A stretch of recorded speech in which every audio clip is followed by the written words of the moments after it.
Thank you, President Macron, and thank you, fellow G7 leaders. It's good to be with you here this afternoon in France as we kick off a working session of our G7 summit. I do want to compliment the President Macron, on the weather here. It is much cooler than back in the United States, back in Texas primarily. You know how I am about my home state, so it is a whole lot cooler here, and but thank you for that good weather. It's been gorgeous the last couple of days. But and welcome everybody else too. We gather this morning to confront one of the pressing concerns facing our citizens: the cost of living and the stability of our economies. Families in every one of our countries are working hard, yet they continue to feel the strain of inflation, supply chain disruptions, and volatile energy prices. My administration, the United States, comes to this session with a clear and practical agenda centered on families first, and that's delivering results that lower cost, build resilience, and create opportunity for working people.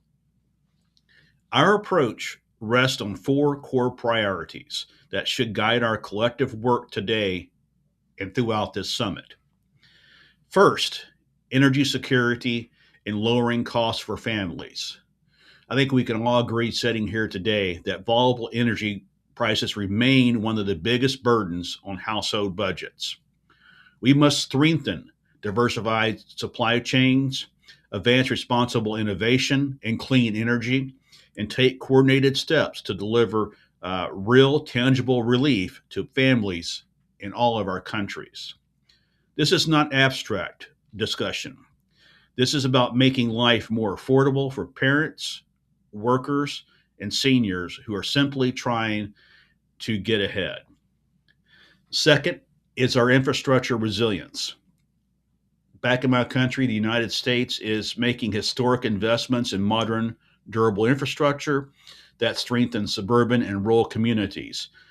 It creates good paying jobs, builds long term economic durability, and we invite deeper G7 cooperation on supply chain security, technology standards, and investments that make our economies more resilient to future shocks. And I can think we all can agree that we've been through quite a few of those in the last few months with the situation in Iran. And that is whether it's coming from climate events, pandemics, we've been through that too, or geopolitical instability. Third, it is education equity and human capital development.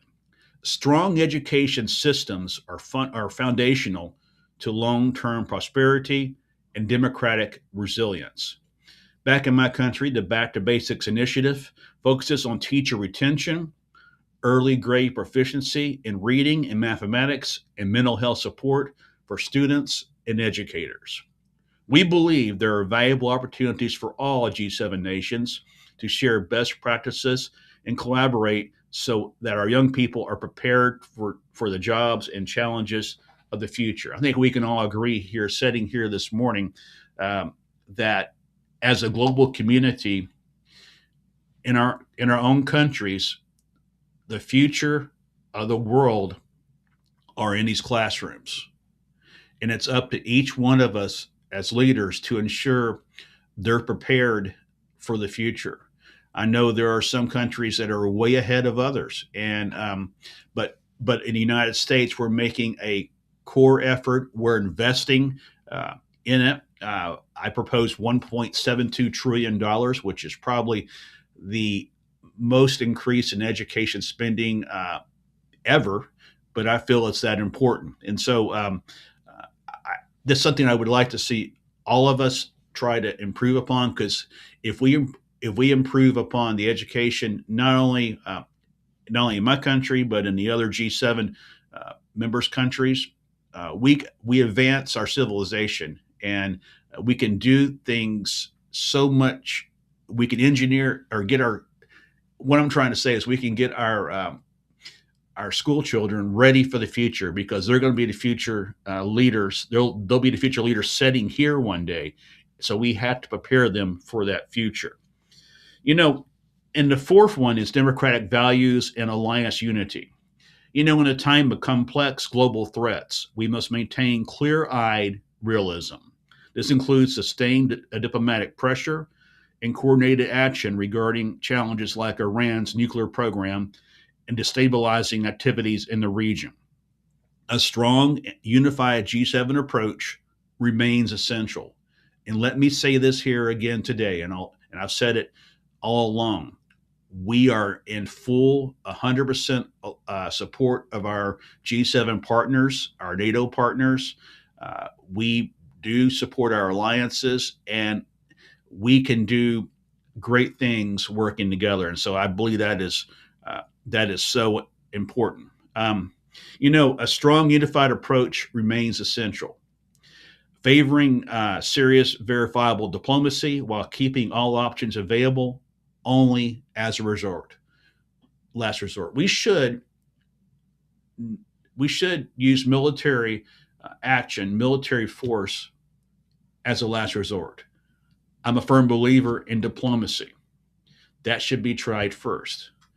In Iran, we had a verification program in place.